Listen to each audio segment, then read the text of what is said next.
नमस्कार मित्रांनो, आपल्या यूट्यूब चॅनलवर तुमचे स्वागत आहे।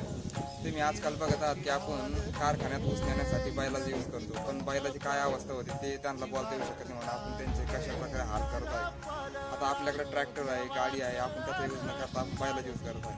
म्हणजे आपण नुसतं म्हणतो टेक्नॉलॉजी तुम्ही काही यूजच करत नाही। ते मुख्य जनावराला तुम्ही इतका त्रास देताय। तुम्ही पहिल्यांदा हा व्हिडिओ बघा, नंतर आपण तुम्हाला सांगू कशा प्रकारे त्यांचा जीवाची कशी दैन होते। तुम्ही व्हिडिओ बघा पहिले।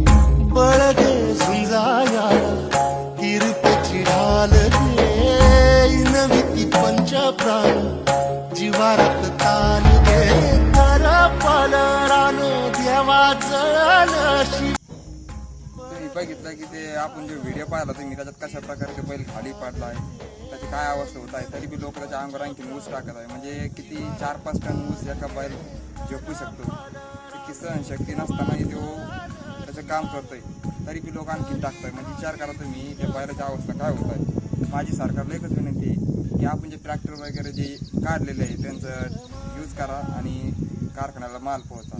आमची दुसरी काही म्हणणं नाही, कारण ते बैलाचा जीव काय म्हणताय एवढा विचार तुम्ही करा आणि कमेंटमध्ये नक्की सांगा की आम्ही जे बोलतो ते खरं आहे आणि सरकार जे करतं ते चुकीचं आहे।